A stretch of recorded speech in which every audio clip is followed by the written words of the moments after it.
रविशंकरांनी सतारीच्या माध्यमातून भारतीय रागसंगीत हा विषय संपूर्ण जगामध्ये पोचवला, पण आपल्याच महाराष्ट्रातल्या ग्रामीण भागामध्ये मात्र हे वाद्यही पोचलं नाही, हा विषयही पोचला नाही आणि ही कलाही पोचली नाही. आणि मग मी असं ठरवलं की आपण एक प्रकल्प निर्माण करू, ज्या प्रकल्पाला मी शीर्षक दिलं की taking raga music to rural India. जर्मनीहून जसा ग्रेगॉर येतो किंवा सॅन फ्रान्सिस्कोहून संजीव होतो हे सांगायला जितकं मला छान वाटत नाही, त्याच्यापेक्षा मला जास्त चांगलं वाटतं की महाराष्ट्रातल्या ग्रामीण भागातून ही मुलं येत आहेत. महाराष्ट्रातल्या 11 जिल्ह्यांचा प्रवास मी केला आणि या 11 जिल्ह्यांच्या प्रवासातनं 80,000 शाळेच्या मुलांसमोर आणि 25,000पेक्षा जास्त ग्रामीण लोकांसमोर मी हे वाद्य पोचवलं, हा विषय सोपा करून सांगितला.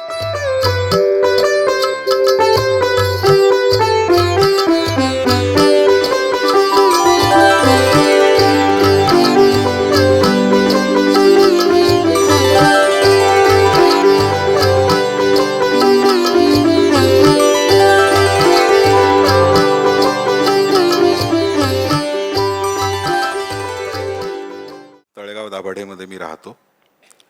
एक जवळच मंगरूळ नावाचं छोटंसं खेड आहे. मंगरूळ गावाच्याही अगदी जवळ आणखीन 500 मीटर अंतरावर मी एक मैत्रबन या नावाने परिसर विकसित केला आहे. अर्थातच त्यामुळे माझं तिकडे जाणं येणं असतं आणि अर्थातच त्यामुळे गावकऱ्यांशी माझा संपर्क येत गेला आणि माझ्या ओळखी झाल्या. दरवर्षी अत्यंत आस्थेने, हक्कानी, प्रेमाने ही गावकरी मंडळी माझ्याकडे गावचा उरूस आला की येतात आणि माझ्याकडे वर्गणी मागतात. असेच ते एक 5-7 वर्षापूर्वी एकदा आले आणि मला म्हणाले, काका तुम्ही ते एक वाद्य वाजवता काहीतरी, आपल्या उरसात वाजवाल का? तर मी म्हटलं, आता तुम्ही आपल्या उरसात म्हटल्यानंतर मी नाही कसं म्हणणार, मी अगदी आनंदाने येईन आणि वाजवीन तुमच्यासमोर. कार्यक्रम ठरला, उरसात मी गेलो. अर्थातच अशा तऱ्हेच्या ऑडियन्ससमोर वाजवण्याचा आधी मला अनुभव नव्हता. यांना हे आवडेल ना आणि कसा असा करावा कार्यक्रम असा मी विचार केला. पण मगाशी मी तुम्हाला म्हटलं तसंच ज्या स्वरशक्तीवर माझा विश्वास आहे, त्यामुळे मी ठरवलं की स्वर हे एकच माध्यम आपण वापरायचं आणि त्यांच्यापर्यंत जास्तीत जास्त पोचायचा प्रयत्न करायचा. एका छोट्याशा देवळात कार्यक्रम होता. छान वरती मोठा कर्णा लावलेला होता, त्यामुळे सतारीचा आवाज संपूर्ण गावात जाण्याची सोय होती. मी गेलो, कार्यक्रम सुरू झाला. सुरुवातीला अगदी मोजकी माणसं होती, 20-25 माणसं असतील. हळूहळू जसा सतारीचा आवाज गावात पोचायला लागला आणि एक 15-20 मिनिटांनी मी पाहिलं तर प्रचंड मोठा समुदाय त्या गावाचा, सगळं गाव त्या कार्यक्रमाला लोटलं होतं. जवळपास 400-500 माणसं, छोटं गाव आहे, सगळी माणसं आली होती आणि सभामंडप तर भरलेला होताच, पण सभामंडपाच्या बाहेरही उभं राहून सगळे लोक काहीतरी आपण एक नवीन ऐकतोय, वेगळं ऐकतोय आणि ते आपल्याला खूप आवडतंय अशा नजरेने आणि कुतूहलाने ऐकत होते, पाहत होते. आणि तो सगळा अनुभव मला इतका आवडला आणि कदाचित माझ्या या प्रकल्पाची मुहूर्तमेढ त्या कार्यक्रमात रोवली गेली असं मला आज मागे वळून बघितल्यानंतर वाटतं. मी ठरवलं की आपण या ग्रामीण भागामध्ये जायचं, ज्यांनी हे वाद्य कधी पाहिलेलंही नाही आहे त्यांना ते दाखवायचं. काय होतं, आपल्याकडे भारतीय रागसंगीत असं म्हटलं की काहीतरी ते एक अभिजनांसाठी आहे, अशा काहीतरी एक समज कदाचित कलाकारांनी निर्माण केलं की काय, असं मला काही वेळा शंका वाटते. मला स्वतःला अभिजन आणि सामान्यजन अशा तऱ्हेचं सामाजिक वर्गीकरणच मान्य नाही आहे. दुसरं, ग्रामीण आणि शहरी असंही मला फारसं वर्गीकरण करावं किंवा भेद करावा असं वाटत नाही. यमनाचा जो गांधार असतो तो तुमच्या माझ्यातल्या चैतन्याला स्पर्श करणारा असतो. मला नाही वाटत त्याच्यासाठी फॅब इंडियाच्या सिल्कच्या साड्या किंवा कुर्त्यांची आवश्यकता असते. त्यामुळे मी असं ठरवलं की ह्या लोकांपर्यंत आपण पोचवायचं आणि जास्तीत जास्त ग्रामीण भागामध्ये. आणखीन एक असं आहे की ग्रामीण भागामध्ये फारसे कार्यक्रम होत नाहीत. ते कार्यक्रम होत नाहीत कारण तशा प्रकारची यंत्रणा नसते, तशा प्रकारचं फंड्स अवेलेबल नसतात. बऱ्याचशा मोठ्या शहरांमध्ये कार्यक्रम होतात कारण स्पॉन्सरशिप्स वगैरे सगळ्या मोठ्या शहरांमध्येच कंपन्यांकडून दिल्या जातात. त्यामुळे छोट्या गावांमध्ये अशा तऱ्हेचे कार्यक्रम होतच नाहीत, त्यामुळे त्यांना हे कधी ऐकायलाच मिळत नाही. फक्त एक सरस्वतीच्या हातातलं हे वाद्य, सरस्वतीच्या हातात वीणा असते, त्या वीणेचंच उत्तर भारतीय संगीतामधलं जे स्वरूप आहे ते म्हणजे सतार आहे, पण ते वाद्य प्रत्यक्ष मात्र कोणी ऐकलेलं नसतं. आणि म्हणून मी असं ठरवलं की आपण गावांमध्ये जायचं. आणखीन काय होतं की जसं शहरांमध्ये कार्यक्रम केले जातात, हे जसं मी तुम्हाला सांगितलं, तसं आणखीन एक याच्याभोवती कलाकारांनी एक, मला काही वेळा असं वाटतं की विनाकारण गूढतेचं काहीतरी एक वलय आहे. म्हणजे कार्यक्रमसुद्धा जेव्हा शहरात होतात त्यावेळेला कलाकार असे खूप सिल्कचे कुडते आणि असे दागिने आणि माळा बिळा असे घालून बसतात, स्टेजवर बसतात, काहीतरी आकाशाकडे बघून काहीतरी ते तिकडून येतं वगैरे अशा तऱ्हेचे काहीतरी हावभाव करतात. त्यामुळे सर्वसामान्य माणसाला वाटतं अरे बापरे, हे काहीतरी भलतंच वेगळंच काहीतरी दिसतंय आणि मग काहीतरी कलाकार जन्मालाच यायला पाहिजे आणि त्याशिवाय आपल्याला हे आपलं काम नाही.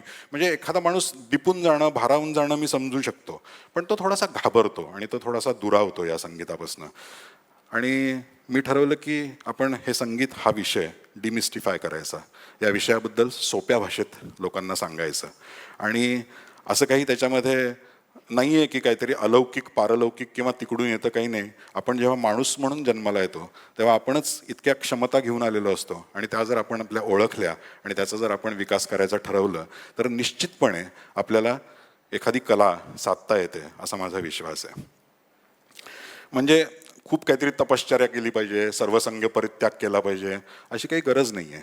जर का नियमित शिस्त लावून रियाज केला तर दिवसातले 2 तास देऊन सुद्धा, कारण मगाशी मग उल्लेख केलास माझ्या ओळखीच्या वेळेला की मी सुद्धा माझं व्यक्तिगत व्यावसायिक आणि कौटुंबिक आयुष्य जगून पहिली 25 वर्ष ही कला जोपासली.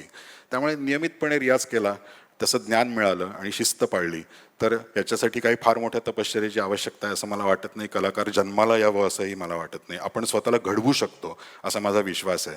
आणि म्हणून मी हे केलं. काय झालं की रविशंकरांनी सतारीच्या माध्यमातून भारतीय रागसंगीत हा विषय संपूर्ण जगामध्ये पोचवला, पण आपल्याच महाराष्ट्रातल्या ग्रामीण भागामध्ये मात्र हे वाद्यही पोचलं नाही, हा विषयही पोचला नाही आणि ही कलाही पोचली नाही. आणि मग मी असं ठरवलं की आपण एक प्रकल्प निर्माण करू, ज्या प्रकल्पाला मी शीर्षक दिलं की taking raga music to rural India. मराठीमध्ये मी त्याचा असं शीर्षक ठरवलं की सतारीच्या माध्यमातून खेडोपाडी रागसंगीताचा प्रचार. तो करायचा मी ठरवला आणि ज्या दिवशी मी ठरवलं की आपण एक प्रकल्प करायचा, म्हणजेच त्याचा दुसरा अर्थ माझ्या अडचणी सुरू झाल्या प्रकल्प यशस्वीतेच्या. आणि मला कळेना की मी आता कसं पुढे जायचं. अर्थात सुरुवातीला मंगरूळ जसं गाव होतं तळेगावच्या जवळ, तसं मी आजूबाजूच्या काही गावांमध्ये संपर्क केला आणि त्यांनी मला लगेच कार्यक्रमाला बोलवलं आणि काही कार्यक्रम माझे वैयक्तिक ओळखीतून झाले सुद्धा लगेच. पण मला हा प्रकल्प नीटपणे पुढे न्यायचा होता, सर्वदूर पोचवायचं होतं, महाराष्ट्रात हिंडायचं होतं. काय बरं करावं म्हणून सुरुवातीला जे कान्हेवाडी, माळवाडी, जांभूळ अशा छोट्या छोट्या गावांमध्ये मगाशी जसं मी तुम्हाला सांगितलं मंगरूळचा अनुभव, तसेच अनुभव आले. लोकांना खूप आवडलं. लोक खूप जवळ यायचे, मला वाद्याबद्दल प्रश्न विचारायचे, मी त्याच्याबद्दल पण माहिती द्यायचो, संगीताबद्दल बोलायचो आणि हे सगळं सोप्या भाषेत बोलायचो. आणि हे करता करता एक दिवस रियाज करताना पुढे काही मला सापडेना आणि मग माझ्या एके दिवशी मनात विचार आला की आपण हा जर प्रकल्प शाळोशाळी नेला, म्हणजे शाळेच्या मुलांपर्यंत आपण जर पोचायचं ठरवलं तर ह्याला कदाचित आणखीन जास्त गती येईल. आणि मग ती आयडिया माझी मला सुचली आणि मी ती ठरवली आणि मी ती करायला लागलो. आणि मग शाळांमधनं मी हा प्रकल्पाला न्यायचं असं मी ठरवलं. कारण मगाशी मी तुम्हाला सांगितलं तसं 8वीत असताना मी पहिल्यांदा हे वाद्य ऐकलं होतं. त्यामुळे कुठेतरी मला त्या एका संस्कारक्षम वयात त्या मुलांना जर आपण काहीतरी चांगलं दाखवलं, त्यांना काहीतरी बघितलं त्यांनी, तर त्यांच्यावर नक्की त्याचा सखोल असा काहीतरी परिणाम होईल आणि न जाणो कधीतरी त्यांना या विषयाबद्दल, या वाद्याबद्दल आत्मीयता, प्रेम, आस्था वाटेल आणि ते या विषयाकडे वळतील, असा कुठेतरी एक माझा त्याच्या पाठीमागचा आशावादही होता. शाळोशाळी मात्र जायला लागल्यानंतर या कार्यक्रमाला छान अशी गती आली. मला आठवतंय माझा पहिलाच एक दौरा उत्तर महाराष्ट्राचा ठरला होता आणि एका आठवड्यात 14 कार्यक्रम ठरले. मी काय केलं की सुरुवातीला मी थोडीशी स्पॉन्सरशिप मिळवली काही ओळखीतून कंपन्यांकडून आणि एक जागतिक दर्जाची ध्वनी यंत्रणा घेतली. कारण माझ्या असं मनात आलं की छोट्या गावांमध्ये जायचं म्हणजे तिथे राजकारणी लोकांसारखे करणे किंवा असे माईक असणार, चांगले माईक नसणार, सतारीचा आवाज आपल्याला पोचवायचा आहे, शेवटी नाद हे माझं माध्यम आहे. म्हणून मी एक चांगली ध्वनी यंत्रणा आधी घेतली. सुरुवातीला जी मला स्पॉन्सरशिप मिळाली होती त्यातनं साधारणपणे त्या कंपनीला मी 30 कार्यक्रमांचा एक शब्द दिला होता की 1 वर्षात 30 तरी कार्यक्रम मी या पैशातून करीन आणि वेगळ्या वेगळ्या महाराष्ट्रातल्या भागांमध्ये जाईन. त्याप्रमाणे मी जायला सुरुवात केली आणि उत्तर महाराष्ट्राचा माझा दौरा ठरला. मला आठवतं आहे कल्याणी होळ नावाच्या गावात माझा कार्यक्रम होता आणि तिथे मी अशा तऱ्हेने जायला सुरुवात केली आणि एक असा सरपंच तिथे असे चौकातच स्टेजला बांधायचे, दवंडी पिटवली जायची त्या गावामध्ये. आज पुण्याहून संगीताची मंडळी आली आहेत तरी सगळ्यांनी या, थोड्या वेळाने सगळं गाव गोळा व्हायचं आणि मग मी सतार वाजवायचो आणि त्याच्याबद्दलच्या त्यांच्या शंकांचं निरसन करायचो. अशा तऱ्हेचा तो प्रकल्प माझा चालू झाला. शाळोशाळी मी करताना 2 माझ्यासमोर ऑडियन्स होते. एक म्हणजे शाळा नेहमी सकाळची किंवा दुपारची असते, तर सकाळी दुपारच्या वेळात शाळेमध्ये जाऊन मुलांसमोर कार्यक्रम करायचा आणि त्यानंतर मग ग्रामस्थांसाठी संध्याकाळी त्याच गावामध्ये ग्रामस्थांसाठी कार्यक्रम करायचा. असा 2 प्रकारचा ऑडियन्स या प्रकल्पातून मला मिळत गेला आणि या 2 प्रकारच्या या 2 समाजातल्या घटकांपर्यंत मी हा विषय पोचवायला सुरुवात केली आणि तो सगळ्यांना अतिशय आवडू लागला. हे सगळं करत असताना थोडंसं सतार ही कशी 13व्या शतकात त्याचा शोध लागला, अमीर खुसरोकडे त्याचं श्रेय दिलं जातं, सतार ह्या वाद्याचं श्रेय दिलं जातं, हे मी सांगायला सुरुवात केली. मग सतारीचा त्याला एक भोपळा असतो, एक दांडा असतो, खुंट्या, त्याचे 20 पडदे, तारा, अशी सगळी सतारीच्या स्पेअर पार्ट्सची मी माहिती देऊन मुलं इतक्या प्रचंड संख्येने गर्दी करून जमायची आणि त्यांना इतकी उत्सुकता असायची मी जे काय वाजवलं आहे त्याच्याबद्दल जाणून घ्यायची, त्या वाद्याबद्दल जाणून घ्यायची. आणि नुसतीच मुलांना नाही तर ग्रामस्थांना सुद्धा खूप उत्सुकता असायची. आणि मग ते त्यांच्याकडचं जे संगीत आहे, लोकसंगीत जे आहे, त्याचा आणि शास्त्रीय संगीताचा काय संबंध आहे, कसा संबंध आहे, अशा तऱ्हेचेही प्रश्न विचारायचे. आणि मी यथाशक्ती यथामती त्यांना मला जे काय उत्तर माहिती असेल तर द्यायचो, नसेल तर मी ते शोधायचो आणि नंतर त्यांना कळवायचो.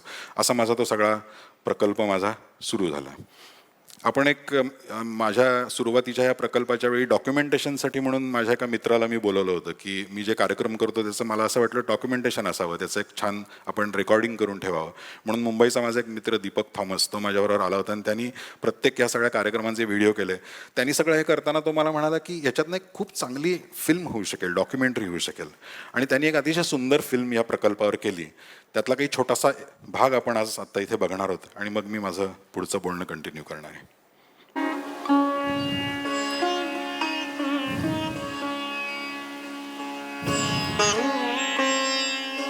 हा राग आपल्याला सगळ्यांना माहिती आहे. हे संगीत खरं म्हणजे तुम्ही ऐकतच आपल्या कानावर अनेक प्रकारे वेगळ्या वेगळ्या माध्यमातून पडतच असतं.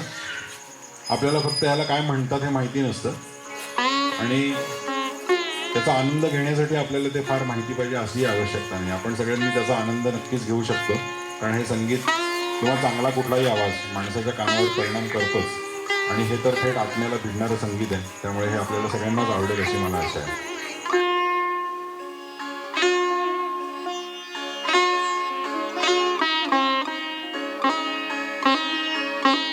एक असा माहोल निर्माण झालेला होता आणि तो त्या मुलांच्यापर्यंत पोचत होता. असं जाणवत होतं त्यांच्या डोळ्यामधून की त्यांना काहीतरी नवीन कळतंय. कुंट्या त्याच्यासाठी वापरल्या जातात. असं हे सतार वाद्य आहे आणि ते अतिशय पद्धतशीर शिकलं तर आपल्याला एक 2-3 वर्षामध्ये आपण चांगली सतार थोडी थोडी वाजवायला सुरुवात करू शकतो.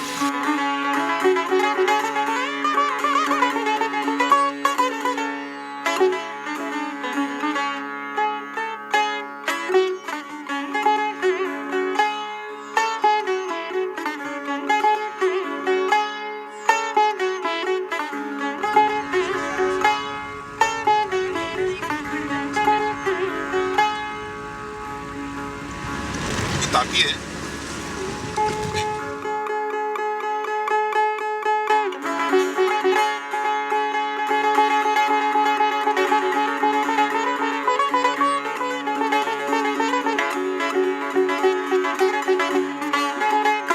सतारीच्या आवाजाचा मानसशास्त्राशी काय संबंध आहे? म्हणजे मनाला काय होतं त्याच्यावरचा इफेक्ट? आपलं मन प्रसन्न होतं, आपलं मन छान होतं, आपल्याला आनंद मिळतो आणि आपल्यात एक सकारात्मक ऊर्जा निर्माण होते.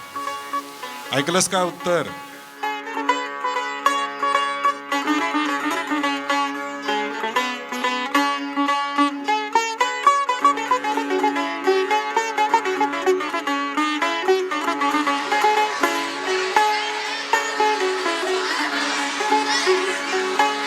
Hopefully at least we are able to reach some people out of 10. Even if there's one person who feels like this is beautiful and understands it and maybe falls in love with it, then it's beautiful.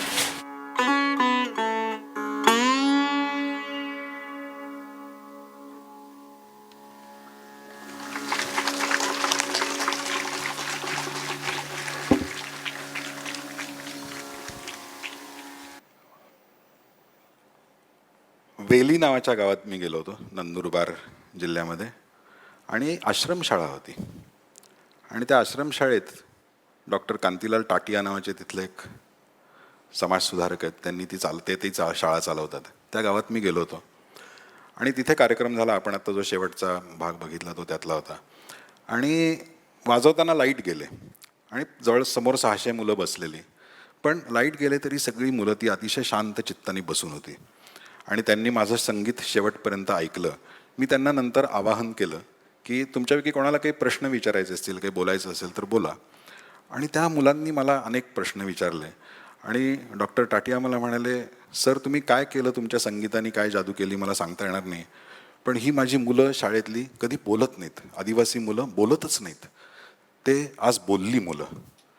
हे सांगताना सुद्धा त्यांच्या डोळ्यात पाणी आलं आणि ऐकताना सुद्धा मला अतिशय दहीभरून आलं. खरं तर माझंच ह्या सगळ्यामध्ये शिक्षण झालं आणि मला काहीतरी एक वेगळा दृष्टिकोन मिळत गेला.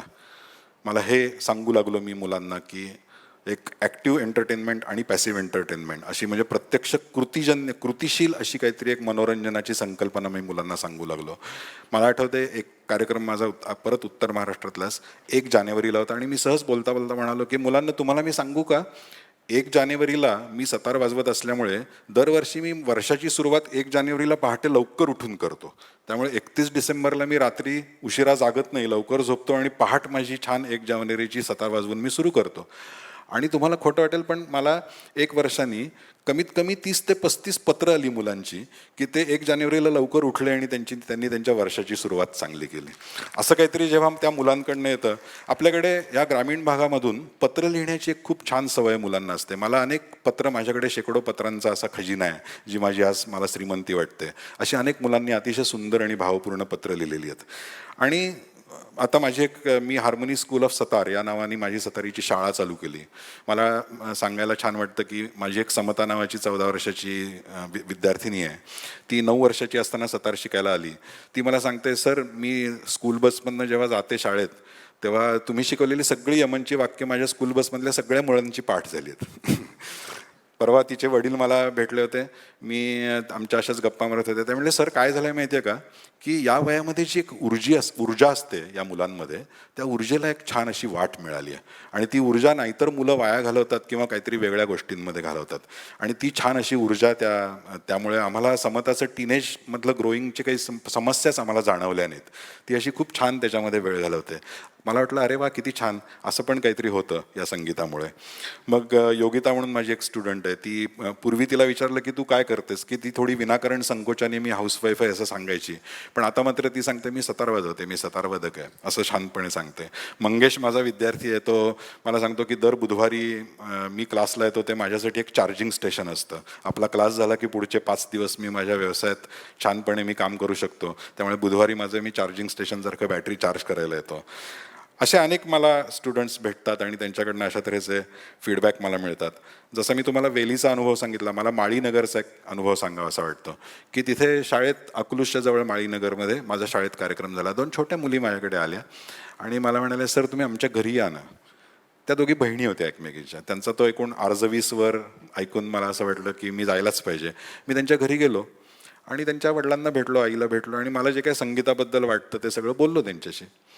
5 वर्षांनी आत्ता यावर्षी दिवाळीमध्ये मला त्या वडिलांचा फोन आला की सर तुमच्या लक्षात नसेल पण तुम्ही आमच्या घरी आला होतात, तुम्ही संगीताविषयी बोलला होतात. माझी मोठी मुलगी आता पुण्यात शिकायला आली आहे आणि आम्ही तिला संगीत शिकवायला सुरुवात केलं आहे. आणि धाकटी मुलगी म्हणते मला त्या काकांकडे सतारच शिकायची आहे, ती जेव्हा पुण्याला येणार आहे तेव्हा ती माझ्याकडे येणार आहे असं तिने मला सांगितलं आहे. मी तिची वाट बघतोय.